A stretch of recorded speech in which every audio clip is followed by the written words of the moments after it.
Hey there, it's Walt, and don't tell anyone. This is really just between us. I particularly don't want this to get up the chain to management or to HR. It's a Tuesday morning, and it's after 9 o'clock, and it's of course before 9 p.m. and it's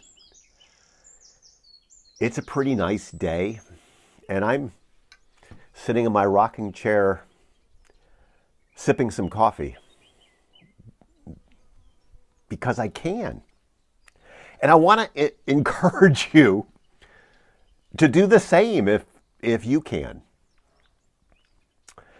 I was reading a piece in the New York Times yesterday about the e-commerce company Alibaba in the Far East, run by a very driven, very talented entrepreneur who believes in what he calls the 996 culture. You work from 9 a.m. to 9 p.m. 6 days a week. He gets Sundays off, I guess. But you work those 12-hour days because he glorifies hard work, and it has become an institution.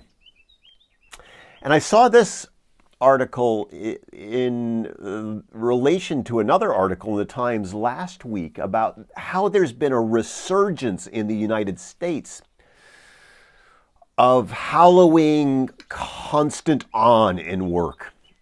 The article spoke about the greedy professions of finance and law and consulting, how more and more, again, we're glorifying long hours and hard work. Now, don't get me wrong. I believe in hard work.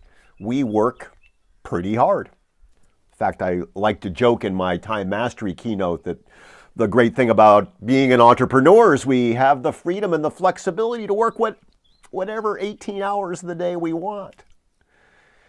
And yet, what's true is however much we love our work, however much there is this cultural expectation of work, we're not machines.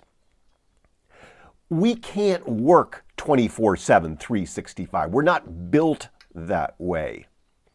And we actually know this in certain areas of our lives. We know it in athletics.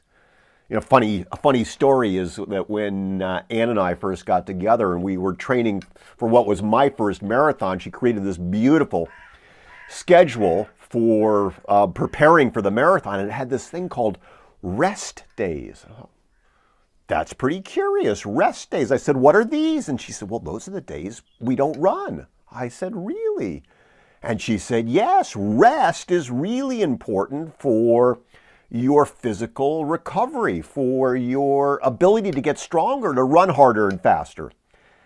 And so we know this in areas of our life, that in order to be better, in order to do more, we actually have to take some time off. We actually need to rest.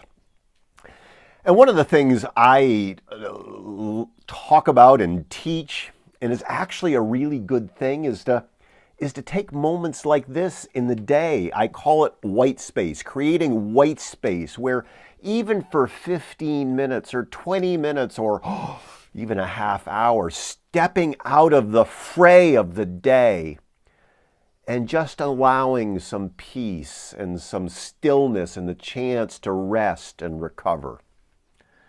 And of course, periodically or even regularly to get off the grid, to take some time away, really away, not constantly on. I did a time management productivity workshop recently for a law firm, and a young associate, actually it was a senior associate, he came up to me and there was almost this pride, this bravado, but at the same time a little bit of sadness. He said, I haven't taken a vacation in 2 years. And his shoulders kind of sagged. And as I said, that's not sustainable. We want to perform at the top of our game, but in order to sustain the game, We have to do those things that nurture ourselves, that nurture our souls, that nurture our spirits, that allow us to rest and rejuvenate and recreate so that we can go back out into the world and do the important work that we're called to do. So this 996 thing, that just sounds bad. So I invite you to explore a little bit of white space in your day. Maybe you could just keep this whole thing on the DL, that, you know, was a Tuesday around 10:30 in the morning that I'm sharing this with you. I certainly don't want my people to get any wind of that whatsoever. And make it a great rest of the day, great rest of the week. Talk soon.